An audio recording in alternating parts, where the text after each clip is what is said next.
Hello friends, this is Deepali and welcome to the editorial session. आज हम इस video में बात करने वाले हैं कुछ बहुत ही ज़्यादा इंपॉर्टेंट टॉपिक्स की जो आपकी अपकमिंग एग्जाम्स के लिए बहुत ज़्यादा हेल्पफुल होने वाले हैं। Rather it is UPSC, CDS, CAPF, और अगर आप मेंस आंसर राइटिंग कर रहे हो तो उसके लिए भी बहुत ज़्यादा ये इंपॉर्टेंट होने वाला है। देखो, सबसे पहले हम बात करते हैं बिना देरी किए। तो देखो, यहाँ पे सबसे पहला आर्टिकल था ground water needs a recharge. ये आपका एक एडिटोरियल आया था। तो इसके क्या रिलेवेंसी आप यहाँ पे देखोगे, अगर आप यूपीएससी का सिलेबस उठाओ तो वहाँ पे आप GS1 में इसको नेचुरल रिसोर्सेज में कवर कर सकते हो। ठीक है, नेचुरल रिसोर्सेज में कवर करोगे। तो यहाँ पे आपको मैं कुछ बहुत ही इंपॉर्टेंट प्रीलिम्स प्लस मेंस के चीजों को डिस्कस करूंगी। अब देखो, सबसे पहले अगर इस आर्टिकल के अंदर हम लोग जाएं तो यहाँ पे बोल रहा है कि जो हाइड्रोलॉजिकल साइकिल है that is 1999 billion cubic metre, जो कि एक यूनिट होती है वाटर की कैपेसिटी मेजर करने की, of water resources are annually generated, and of these water which are beneficially utilized is only 1,123। अब इतना आप जनरेट करते हो और यूज कितना कर पाते हो, इसमें से 1,123 बिलियन क्यूबिक मीटर। ठीक है, तो अगर आप मेंस के आंसर राइटिंग कर रहे हो तो आप इन सारे डेटास को कोड कर सकते हो। उसके साथ साथ अगर हम नीति आयोग की रिपोर्ट की बात करें 2019 की, तो उसमें नीति आयोग ये बोलता है कि 21 स्टेट्स ऐसे हैं जो ग्राउंड वाटर रिसोर्सेज से रन आउट करने वाले हैं जल्द ही। यानी हमारा आधा जो इंडिया है, 21 स्टेट ऐसे हैं जो कि रन आउट कर जाएंगे नीति आयोग की रिपोर्ट के अकॉर्डिंग। ठीक है, तो इन सबके पॉइंट्स को आप बुलेट फॉर्म में एक नोट्स बनाओ, उसमें कोट करते चलो। और अगर आपने स्पेसिफिकली अलग अलग GS1, GS2, GS3 के लिए अपने रजिस्टर्स मेंटेन करे हैं या फिर ई नोट्स बना रहे हो, तो उसमें ये पॉइंट्स आप data as a data fact वहां पे डाल सकते हो। ठीक है, नेक्स्ट आपका अगर बात करते हैं एग्रीकल्चर की, तो आपको पता है कि एग्रीकल्चर का बैकबोन होता है ग्राउंड वाटर। अगर इंडिया में एग्रीकल्चर की बात करें, अगर हम बात करें कि ग्राउंड वाटर यूज कहाँ कहाँ होता है, तो इंडिया में ग्राउंड वाटर का यूसेज मैक्सिमम आपके एग्रीकल्चर में जाता है, और सेकंड नंबर पे आप उसको पीने में यानी कि ड्रिंकिंग वाटर में हम जाते हैं, जिसे हम पोर्टेबल वाटर भी बोलते हैं।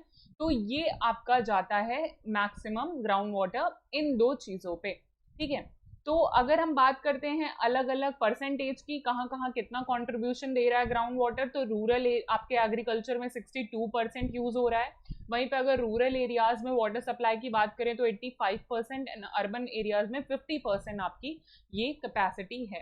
ठीक है, आगे मैं इस आर्टिकल में कुछ बहुत इंपॉर्टेंट एक डेटा शेयर करने वाली हूँ, उसको आप लोग जरूर नोट डाउन कर लीजिएगा। अब देखो, यहाँ पे बोल रहा है हमारे जो डैम्स हैं उनकी वाटर कैपेसिटी स्टोर करने की कितनी है, 258 बिलियन क्यूबिक मीटर।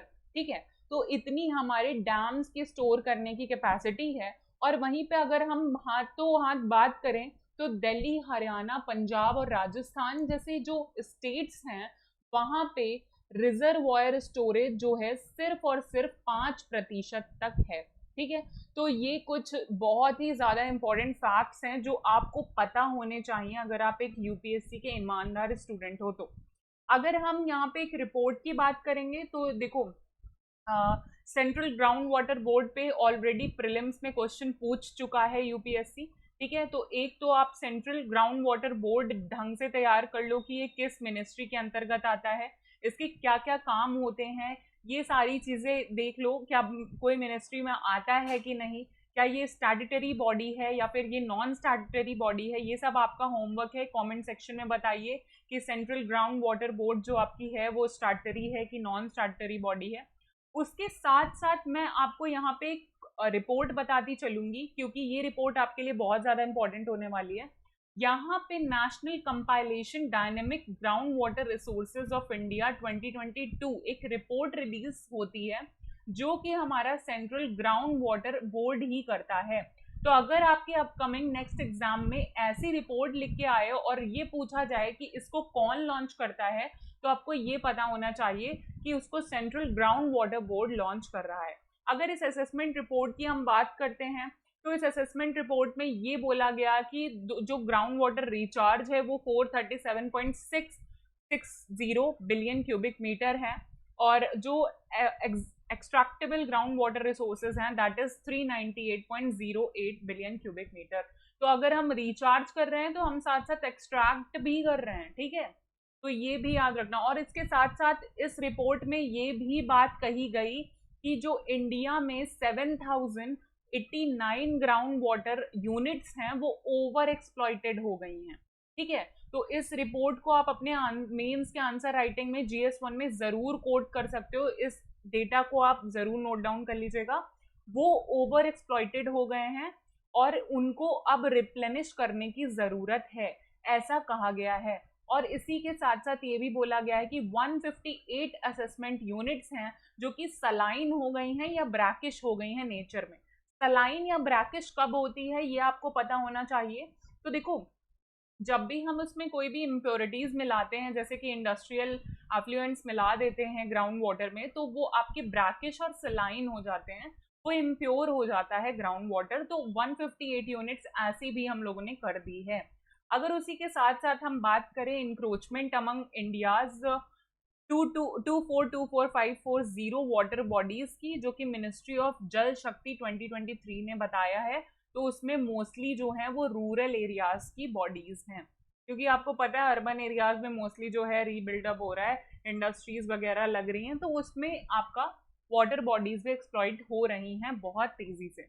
अगर हम इसी रिपोर्ट की बात करते हैं तो इसने ये दिखाया है कि पंजाब, राजस्थान, हरियाणा एंड दिल्ली जैसे जो स्टेट हैं वो ओवर एक्सप्लॉइट हो रहे हैं, वो एक्सप्लॉइट कर रहे हैं अपने ग्राउंड वाटर को, और बहुत ही ज़्यादा रेट से, जितना वो रिचार्ज नहीं कर पा रहे हैं उससे ज़्यादा वो एक्सप्लॉइटेशन कर दे रहे हैं। यानी हमारा जो एक्सप्लॉइटेशन है वो काफ़ी ज़्यादा है रिचार्ज से इन सारे स्टेट्स में, ठीक है। तो ये आपको यहाँ से याद रखने वाली एक चीज़ है। अगर हम हाथों हाथ ये बताएं तो दिल्ली जो है वहाँ पे पोटेंशियल जो रेन वाटर हार्वेस्टिंग का है वो काफ़ी कम हो चुका है, और ज़्यादातर जो रेन वाटर हार्वेस्टिंग हो रही है, देखिए यहाँ पे इतना per day rain water harvesting होती है जिसमें से ज़्यादातर तो वेस्ट ही चला जाता है, तो ये भी इस रिपोर्ट ने बोला है। अब अगर यहाँ पे वे फॉरवर्ड की बात करें तो हम जब अपनी आंसर राइटिंग करते हैं तो हम उसमें आगे का रास्ता भी बताते हैं कि हमें आगे क्या करना चाहिए। तो एजेंडा फॉर एक्शन में देखो यहाँ पे कुछ चीज़ें बताई गई हैं, जैसे कि आपका सबसे पहला काम तो ये होना चाहिए कि मैनेज करो ग्राउंड वाटर को, स्ट्रेंथन करो इन सारी चीज़ों को, और उसके साथ साथ जो स्पेशल एम्फेसाइज हैं उन स्टेट पे दो जो ज़्यादा एक्सप्लॉइटेशन कर रहे हैं, जो रिचार्ज कम और एक्सप्लॉइट ज़्यादा कर रहे हैं, जैसे कि यूपी हो गया, दिल्ली हो गया, राजस्थान, पंजाब, हरियाणा जैसे जो स्टेट हैं उन पे हमको थोड़ा स्पेशल फोकस देने की ज़रूरत है। तो जब वे फॉरवर्ड लिखो तो ये सारे पॉइंट्स को अपने दिमाग में नोट डाउन करते हुए चला करो। थर्ड जो वे फॉरवर्ड है वो आपका अटल जल स्कीम है। अगर अटल जल स्कीम की बात करते हैं तो वो वाटर स्ट्रेस्ड स्टेट्स पे ध्यान देता है, उनके बिहेवियरल चेंज पे ध्यान देता है, तो उसको मैनेज करने की बात कही गई है और इस स्कीम को ढंग से इम्प्लीमेंट करने की भी बात करी गई है ताकि ये इफेक्टिवली इम्प्लीमेंट हो सके। तो अब देखो यहाँ पे कुछ पॉइंट्स हैं, इनको भी नोट डाउन कर लो, आपके प्रीलिम्स पर्सपेक्टिव से काफ़ी ज़्यादा इंपॉर्टेंट होने वाले हैं। एक और चीज़ है यहाँ पे देखो, एडिटोरियल में ही ये छोटी सी चीज़ लिख के आई है, बट हम लोग करते क्या हैं कि हम लोग इन सारी चीज़ों पे ध्यान ही नहीं देते हैं। आप यहाँ पे पढ़ रहे हो the energy and resource institute, TERI बोलते हैं इसको हम लोग, ठीक है। जो टेरी है वो किस मिनिस्ट्री के अंतर्गत आता है, तो वो मिनिस्ट्री ऑफ वाटर रिसोर्स के अंतर्गत आता है। ये आप लोग ये सारी चीज़ें ध्यान नहीं देते और यहीं से छोटे छोटे प्रीलिम्स के क्वेश्चंस आ जाते हैं, तो ये आपको नोट डाउन कर लेना चाहिए। अगर मैं इसकी रिलेवेंस बताऊं तो आपके GS1 ज्योग्राफी नेचुरल रिसोर्सेज में इसकी रिलेवेंस दिखेगी। इस इशू में आप देख रहे हो कि इसको हैंडल कैसे करना है, डिप्लीटिंग वाटर रिसोर्सेज से, मैंने विकास सर से ही लिया हुआ है तो आप इसको देख सकते हो। It is globally estimated that the gap between demand for and supply of fresh water में रीच अप टू 40% बाय 2023। इतना ज़्यादा डिमांड अपना 2030 तक बढ़ने वाला है। और उसके साथ साथ जो आपका सस्टेनेबल डेवलपमेंट गोल नंबर 6 है, जो कि बात करता है हमारा वाटर अवेलेबिलिटी एंड सैनिटेशन की, वो भी इससे अफेक्ट होने वाली है। तो आप यहाँ से अपना ये सस्टेनेबल डेवलपमेंट गोल याद कर लो, 6 जो है और मेरी मानो तो आप सारे ही सस्टेनेबल डेवलपमेंट गोल्स याद कर लो, जितने आपके दिए गए हैं 17 के 17 आपको याद होने चाहिए। ये जो सस्टेनेबल डेवलपमेंट गोल हैं ये आपके एग्जाम्स में काफ़ी ज़्यादा इंपॉर्टेंट होते हैं, आपको मेंस में तो हेल्प करेंगे ही करेंगे, प्लस यूपी पीसीएस जैसे जो प्रीलिम्स होते हैं उनमें भी काफ़ी ज़्यादा सस्टेनेबल डेवलपमेंट गोल से ही क्वेश्चन आ जाते हैं, 3 क्वेश्चन एक साथ आ जाते हैं, तो वहाँ से आप टैकल कर सकते हो। उसके साथ साथ यहाँ पे देखो एक और चीज़ लिखी है कि United nation world water development report 2021 की वो बोलती है, जिसका टाइटल है वैल्यूइंग वाटर, वो स्ट्रेस देती है proper valuation of water bye considering 5 inter related perspective. अब वो 5 कौन से इंटर रिलेटेड पर्सपेक्टिव हैं? पहला तो आपका है वाटर सोर्सेस, दूसरा है आपका वाटर इंफ्रास्ट्रक्चर, तीसरा है आपको वाटर सर्विसेज को अच्छा करना है, चौथा है water as an input to production and socio economic development, और पांचवा है socio cultural values of water. तो जब भी मेंस आंसर राइटिंग कर रहे हो, अगर वाटर रिसोर्स पे या वाटर मैनेजमेंट पे कोई क्वेश्चन आ जाता है GS1 से या GS3 से, तो आप लोग इस लाइन से अगर इंट्रोडक्शन स्टार्ट करोगे तो वो बहुत ही ज़्यादा इफेक्टिव होने वाला है आपके लिए, बहुत ही अच्छी इम्पैक्ट डालेगा और आपको प्लस पॉइंट दिलाने में काफ़ी हेल्प करेगा। अगर हम यहाँ पे देखो आगे भी आप इसका अप्रोच सजेस्ट कर रहे हैं, तो यहाँ पे ह्यूमन नेचर इंटरैक्टिव स्ट्रक्चर आप यहाँ पे कोट डाउन कर सकते हो। इसके साथ ही साथ आप GS1 का एक और टॉपिक यहाँ पे तैयार कर सकते हो, जो कि है Ken Betwa river linking project. अब ये क्या है Ken Betwa river linking project? ये तो आप खूब जानते हो।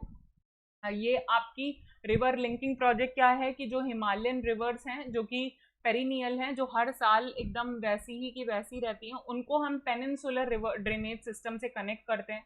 तो अगस्त 1980 में मिनिस्ट्री ऑफ इरिगेशन ने प्रिपेयर किया था नेशनल पर्सपेक्टिव प्लान, जो कि NNP था, for the water resources development envisaging inter basin water transfer in the country. तो जो इंटर बेसिन वाटर ट्रांसफर है, एक कंट्री के पार्ट को दूसरे कंट्री वाटर डेफिसिएट यानी वाटर सरप्लस जो स्टेट है आप उसको वाटर डेफिसिएट स्टेट के साथ कनेक्ट करके उसमें पानी भेजने का काम करोगे, तो वो हमारा नेशनल पर्सपेक्टिव प्लान 1980 में डिसाइड किया था मिनिस्ट्री ऑफ इरिगेशन ने।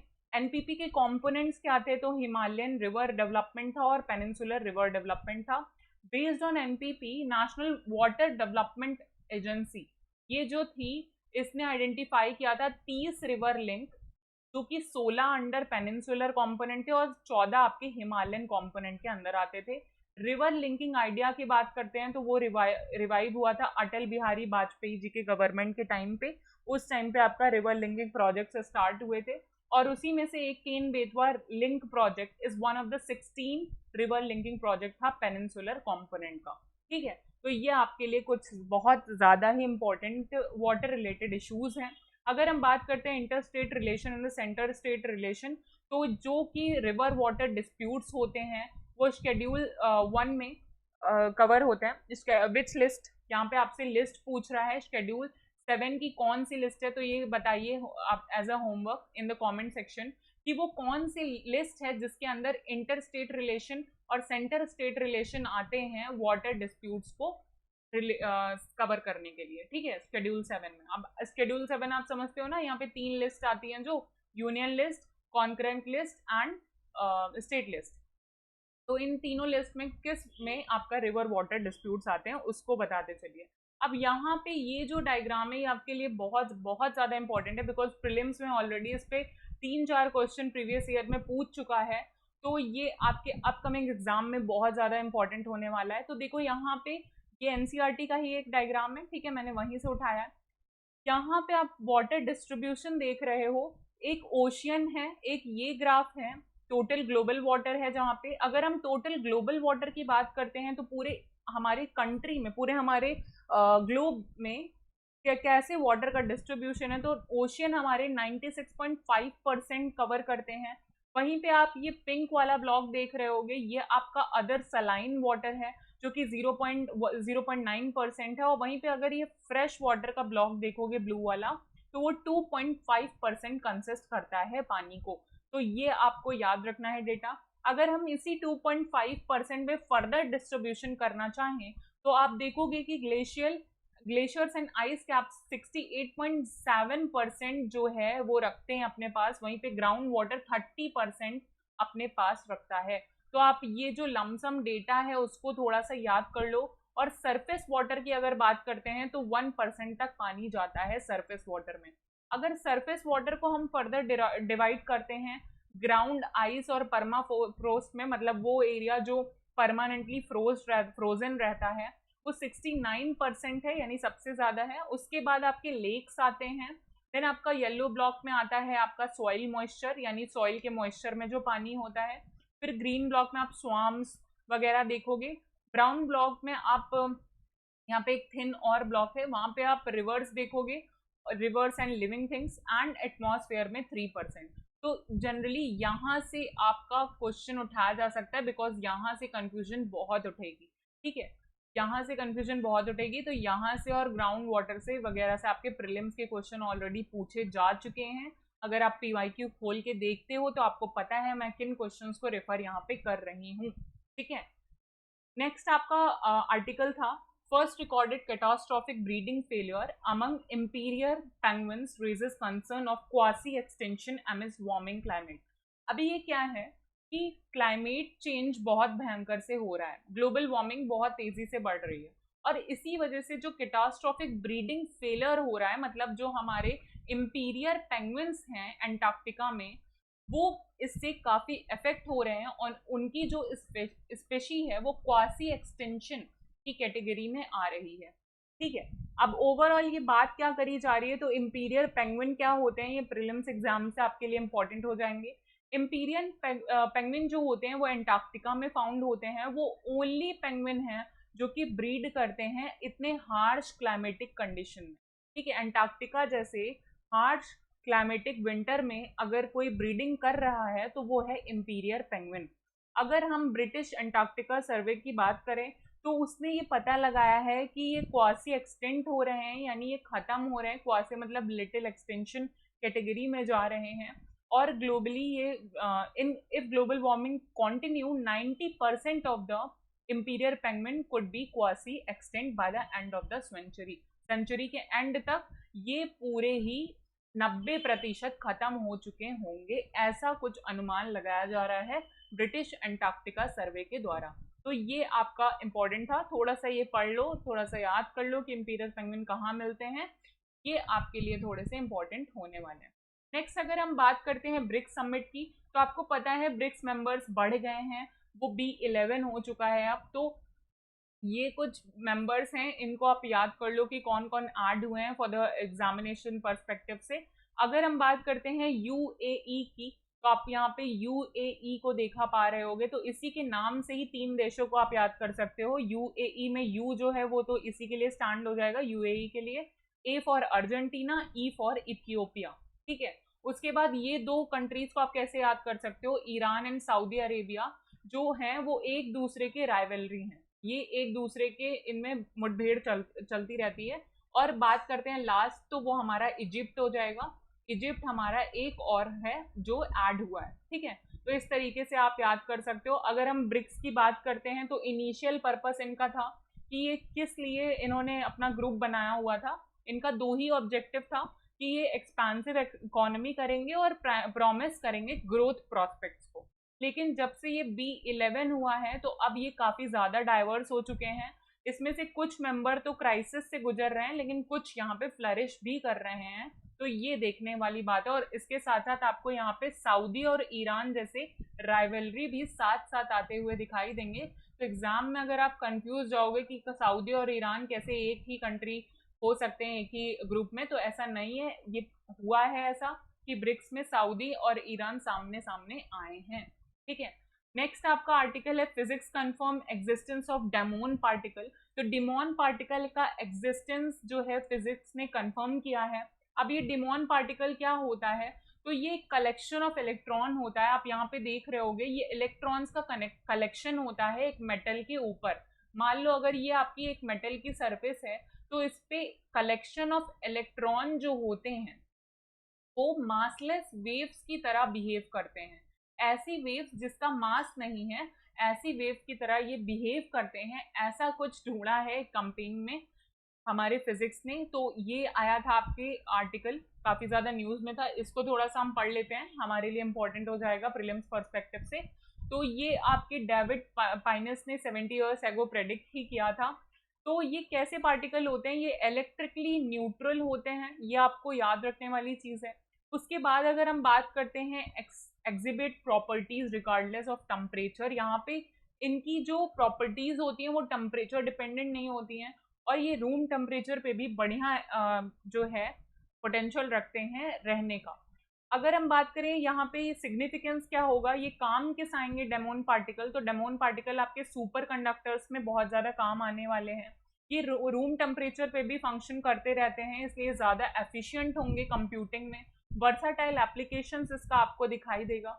अगर हम super conductor versus regular metal की बात करें, तो सुपर कंडक्टर्स वो होते हैं जो कि नो रेजिस्टेंस पे भी एग्जिस्ट कर जाते हैं, यानी इनके अंदर इलेक्ट्रिक करंट ये ट्रांसमिट कर देंगे आसानी से बिना रेजिस्टेंस के।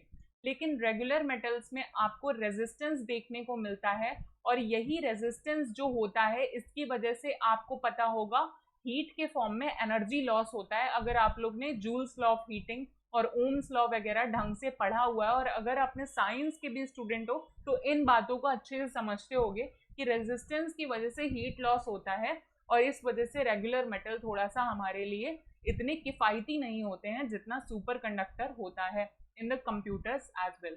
ठीक है, तो ये आपके कुछ बहुत ही ज़्यादा इंपॉर्टेंट आर्टिकल्स थे। आई होप आपको बहुत मज़ा आया होगा। अगर वीडियो अच्छी लगी है तो please like and please subscribe the channel and share, क्योंकि ये एफर्ट मैं आपके लिए ही ले रही हूँ। अगर आपको अच्छा लग रहा है तो प्लीज़ कमेंट सेक्शन में भी बताइए कहाँ पे सुधार करने की ज़रूरत है, वो भी बताइए, मैं ज़रूर अगली बार सुधार करके ही आऊँगी। Okay, this is Deepali signing off. Thank you so much. जय हिंद।